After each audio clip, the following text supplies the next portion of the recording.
Someone out there needs to hear us out. आणि आता तुम्ही 11वी-12वीत असाल, हायस्कूलमध्ये असाल आणि तुम्ही नुकतेच आता कॉलेजमध्ये जाणार आहात, तर हा व्हिडिओ नक्की तुमच्यासाठीच आहे. तर कारण तुम्हाला आई बाबांनी समजवलेलं जन्मात पटणार नाही, आम्हाला पण पटायचं नाही. आम्ही साधारण तुमच्या एज ग्रुपच्या आसपास आहोत किंवा we know what you will be through किंवा what you are being through किंवा आधी पास्टमध्ये काय झालं, we can relate a bit on this. नमस्कार मित्रांनो, मी आहे इला आणि मी आहे सानू आणि आम्ही आज इथे एक छान पॉडकास्ट करणार आहोत. आम्ही असंच बसलोय, आम्ही भेटलोय, आम्ही बहिणी आहोत, जे की तुम्ही कदाचित चेहऱ्यावरून तुम्हाला समजून येईल. आमचं दोघांचे कॉलेज संपलंय, तर काय काय झालं मागच्या काही वर्षांमध्ये आणि ते कसं फेस करायला हवं होतं हे आज आम्ही बोलणार आहोत. आणि तुम्हाला ह्यातनं खूप सगळी माहिती मिळेल आणि कदाचित हसूही येईल किंवा सिंपती पण वाटेल, असं असू शकतं. खूप जास्ती असं harsh realities without sugar coating. Exactly. तर असं आम्ही समोर आणतोय.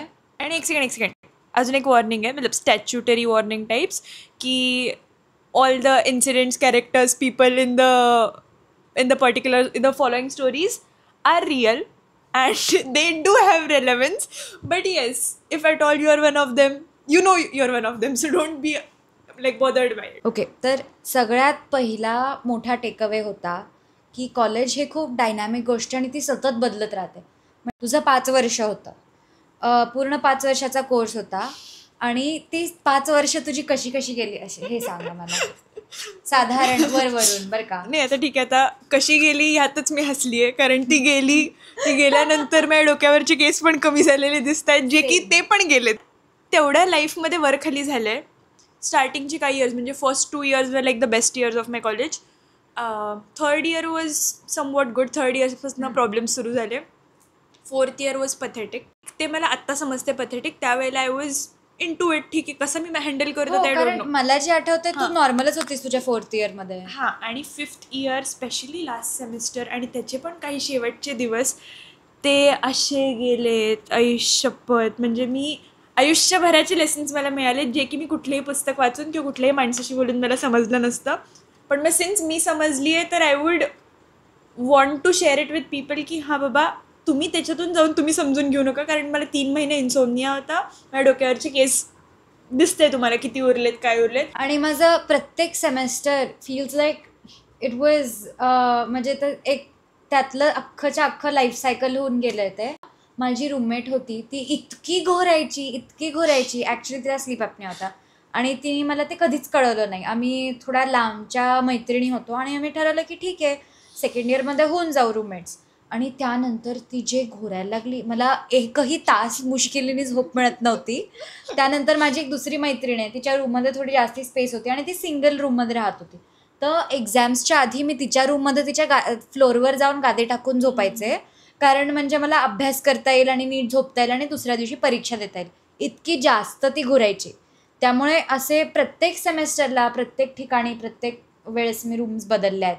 मला वेगळे रूममेट्स भेटलेले आहेत, माझे फ्रेंड्सनी असे काय केलेले आहेत. पण तसंच माझेही केस खूप कमी झाले आहेत आणि आम्ही दोघी साधारण एकाच स्टेजला असतो आयुष्याच्या, एकत्र लहानपणापासून. हो, तर आज आम्ही तुम्हाला खूप अशा स्टोरीज सांगणार आहोत. आमचे एक्सपिरियन्सेस वेगळे काय आहेत, दो सिमिलर. कारण she is a hostelite. She is been a hostelite since a 10th standard, like after a 10th standard.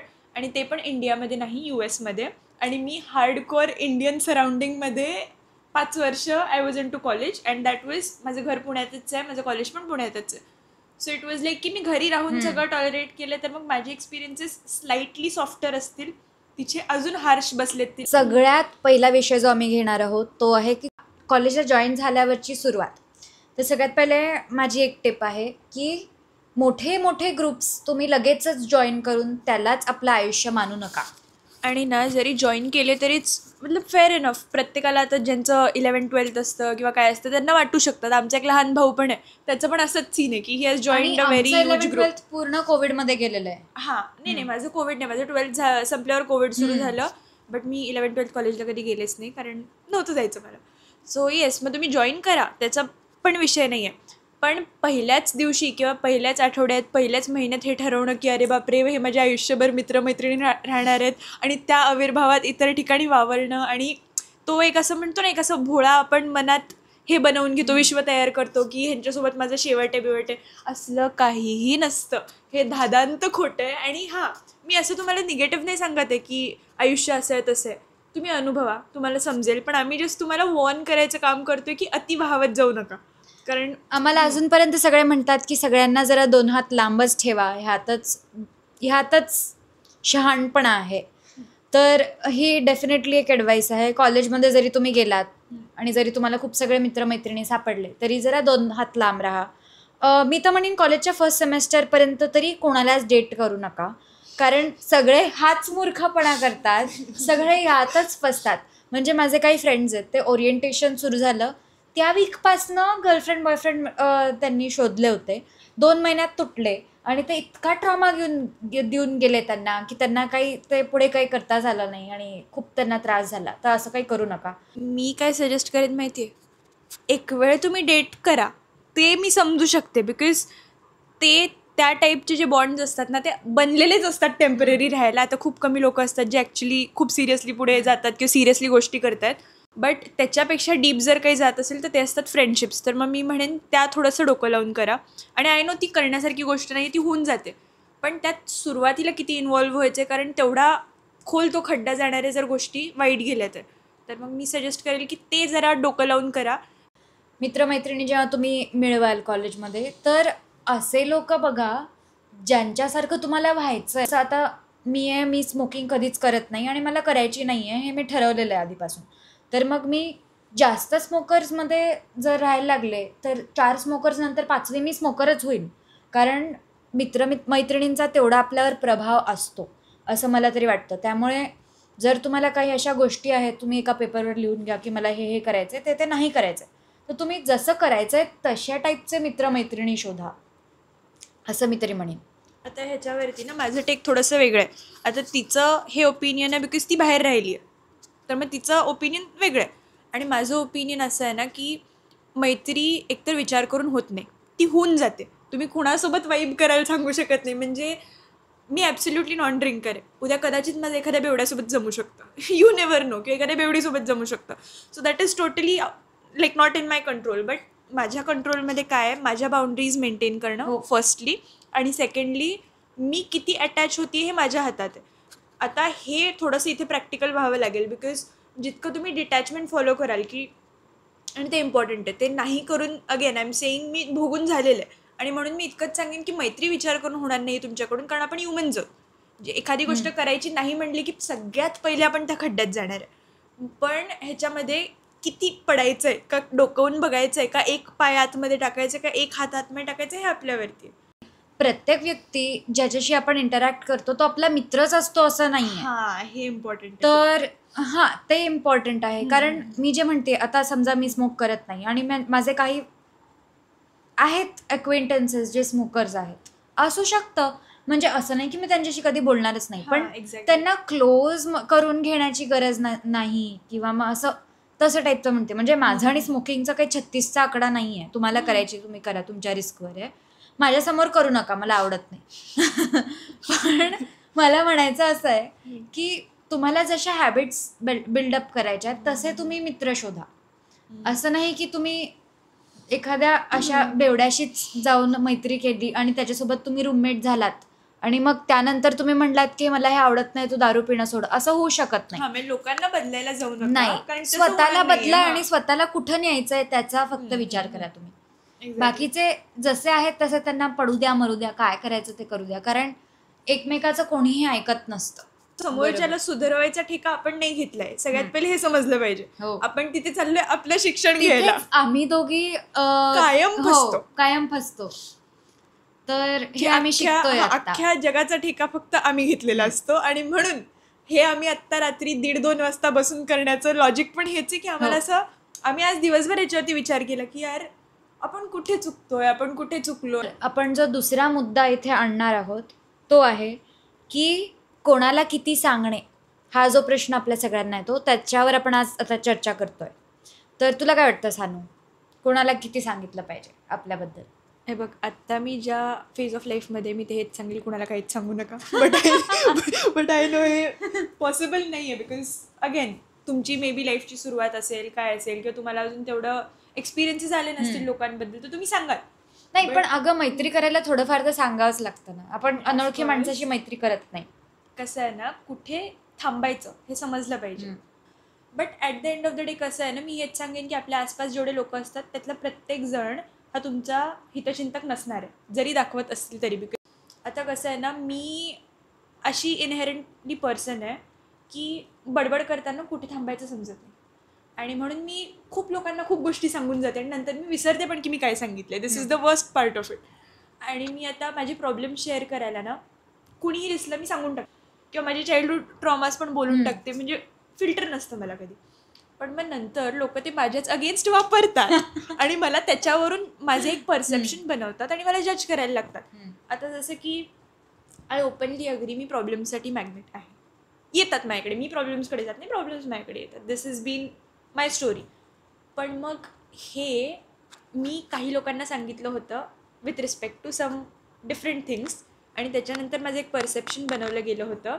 आणि प्रत्येक भांडणात तेच एक उठायचं, म्हणजे माझ्या आणि त्या व्यक्तीच्या प्रत्येक भांडणात हेच एक उठायचं की तू अशीच आहेस म्हणून तुझ्यासोबत असं होतंय. म्हणजे मी त्या व्यक्तीला ओरडून सांगते की समोरच्या माणसाची अशी अशी चूक आहे, समोरच्या माणसाने मला असं केलं आहे, मला असं बोललं आहे, असं झालं नाही, तू अशी आहेस म्हणून तुझ्यासोबत असं होतं. पण मी इतकंच सांगेल की कुठे थांबायचं आपल्याला समजलं पाहिजे, की गोष्टी आपल्या अगेन्स्ट यूज व्हायला नाही लागणार. आणि आता त्याची दुसरी बाजू अशी की मी सायकॉलॉजी मेजर आहे, तर माझ्या आसपासचे जे माझे क्लोज फ्रेंड्स आहेत त्यातले बरेचसे सायकॉलॉजी मेजर्स आहेत, सगळे आहेत असं नाही म्हणणार. त्यांच्या सर्कलमध्ये असं कधीच होत नाही. जजमेंटल खूप नसतं असं कोणी, आणि जे शेअर करतो ते एका दायऱ्यातच राहतं तेवढं, त्यातून ते बाहेर जात नाही, ते पसरवल्या जात नाही. बऱ्याच गोष्टी शेअर केल्यामुळे जज केल्या जात नाही.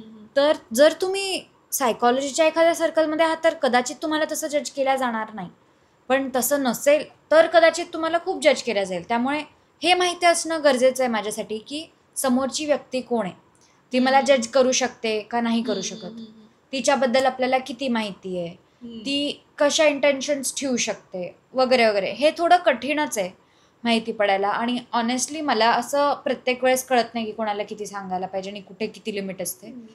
पण आता माझं असं पर्स्पेक्टिव्ह झालं आहे की लोकांना कमीत कमीत सांगायचं, आणि हे सांगायचं की इतकं सांगायचं की ते तुमचं इतकं पर्सनल नाही वाटलं पाहिजे. पण पहिल्याच दिवशी जाऊन बदाबद तुम्ही सगळं स्वतःबद्दल ओकून टाकतंय बाहेर, एवढं करायची काही गरज नाही आहे. Take time, things will happen. आणि हे मी का सांगते एवढ्या काकूळतीने, कारण माझा स्वतःचा स्वभाव तसा होता सम इयर्स बॅक, की कुठे थांबायचं मला कधीच समजलं नाही. आणि लास्ट जी गोष्ट आहे दॅट इज की leave the things that drain you.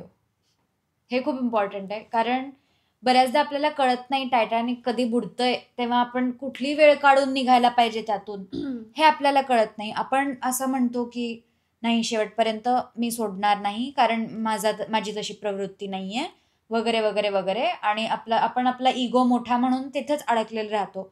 पण ती गोष्ट जेव्हा ती बुडत असते ना ती शिप, तेव्हा ड्रेन इतकी जास्ती तुम्हाला करते.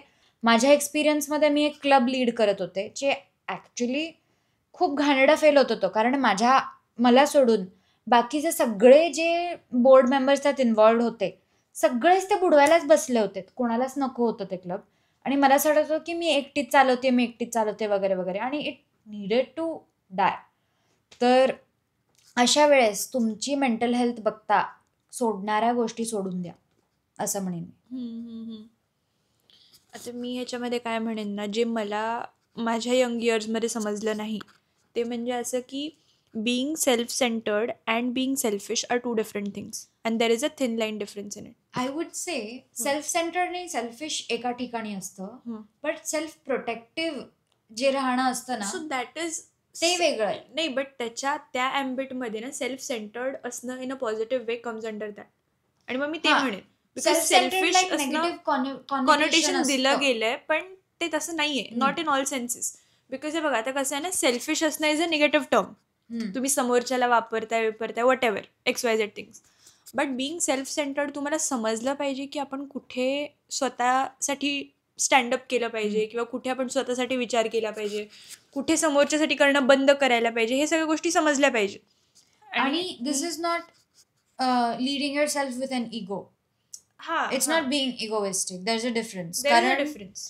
तुम्ही स्वतःला कुठल्या थ्रेटनी प्रोटेक्ट करताय हे माहिती असणं गरजेचं आहे. हम्म. कधी कधी आपण मनात थ्रेट्स क्रिएट करतो आणि मग म्हणतो की मला ह्यातनं स्वतःला प्रोटेक्ट करायचंय, पण तसं नसतं. तर हे माहिती असणं गरजेचं आहे. त्यासाठी तुम्ही स्वतःला ओळखलं पाहिजे. माझ्यावरती जे कल्चर्स इम्बाईब झाले होते, जे व्हॅल्यूज इम्बाईब झाले होते, आय वॉज ऑलवेज टॉट की आपण स्वतःच्या आधी नेहमी समोरच्याचं बघायचं. मग तो समोरचा काहीही असू दे, कसाही बरोबर. असू दे, कुणीही असू दे. पण आता कसं आहे ना, हे ज्या जनरेशनकडून मला आलं होतं, म्हणजे माझ्या आई वडिलांची जनरेशन किंवा त्यांची आजी आजोबांची जनरेशन, तर त्या जनरेशनमध्ये इनहेरंटली आजूबाजूचे लोक तेवढे चांगले होते. हो. सो तिथे हे प्रिन्सिपल फॉलो होणं was very much in time, in place. पण ते जेव्हा मी शिकत गेले लहानपणापासून, माझ्यावर ते इम्बाईब झालं की स्वतःच्या आधी नेहमी समोरच्याला ठेवायचं. पण मग तो समोरचा कसा आहे, काय, हे मला शिकवलंच नव्हतं कोणी. Exactly. आणि मग माझं असं होतं, ठीक आहे, स्वतःच्या आधी त्याला ठेवायचं. ठेवलं. In all scenarios, in all circumstances, प्रत्येकाला मी नेहमी स्वतःच्या आधी ठेवलं. आणि ॲट द एंड इट आणि वॉज ते ऑलवेज कापून जायला लागले. And in the end I was always the one who suffered. म्हणजे मी mentally, physically, in whatever it was. तर मग मी नेहमी हे म्हणेन ना की कुठेतरी स्वतःला प्रायोरिटी द्या. बिकॉज जर तुम्ही स्वतःसाठी उभे नाही राहिला ना, कुणीच नाही राहणार या जगात. आणि मग आफ्टर अ पॉईंट तुमच्या घरचे तरी तुम्हाला किती शेल्टर करणार, ते पण वैतागणार आहेत. कधीतरी म्हणणार आहेत, अरे तुला एवढं सांगून जर तुला समजत नसेल तर जा तू, बुड, यू डिझर्व दॅट. बरोबर आहे. एवढं बुडवू नका स्वतःला वाईट की तुम्हाला स्वतःलाच परत वरती नाही येता येणार किंवा कोणाला बरोबर. तुम्हाला काढता पण येणार नाही. एवढं वाईट बुडवू नका. बुडताय ना, प्रमाणात बुडा. अनुभव घ्या, काही करा, प्रमाणात बुडा. आणि वेळेत ती शिप जी बुडतीये, जी टायटॅनिक आहे, त्यातून बाहेर निघा, नाहीतर तुमचा जॅक होईल आणि तुम्ही बुडाल. तर आणि रोज कुठेतरी तरंगत जाऊन दुसऱ्याबरोबर लग्न करून ती सेटल होऊन जाईल हो. लाईफ मध्ये. आणि तुमचं काहीच होणार नाही. आणि हा, हे टायटॅनिक ना जुन्या काळातली स्टोरी आहे. त्या रोजनी ऍटलीस्ट त्या जॅकला लक्षात ठेवलं होतं शेवटपर्यंत. तुम्ही मला लक्षात हा, कोणीच ठेवणार नाही हे Gen Z मध्ये. एक्झॅक्टली. म्हणजे तुम्ही लक्षातही राहणार नाही, तुम्ही त्या आठवणीतही जिवंत राहणार नाहीये. तर मग हे जुन्या काळातल्या लव्ह स्टोरीज बघून ते आत्ता अप्लाय करून तसं वागायला जाऊ नका. नाही. म्हणजे I would very much warn you with this. आम्हाला मोठ्या बहिणी म्हणून बघून तुम्ही हे सल्ले घेऊ शकता. आम्ही बऱ्याच गोष्टींमधनं थ्रू झालोय. आणि सेफली थ्रू झालं. Safely through झालोय. अजून आहे दोघी जिवंत मेंटली आहे. सेन हा. आहोत आम्ही. एक्झॅक्टली. अजून तरी अजून तरी अजून थोडे तरी. केस आहेत, सगळेच नाही गेले. हा, थोडे आहेत. आणि आय थिंक गोळ्या येतील परत. खाऊन ते येऊन जातील. हो. तर काळजी घ्या स्वतःची आणि कॉलेज एन्जॉय करा. कॉलेज ही आयुष्यभर लक्षात राहणारी एक खूप सुंदर खूप आठवण सुंदर आहे. आणि ती आठवण आहे. सुंदरच राहू द्या. I hope you enjoyed this video. Please like, share, subscribe. आणि माझे अजून व्हिडिओज इथे येतील. So bye bye. अजून काही last words? Love yourself. We love you too. Self. Yes. Bye bye bye.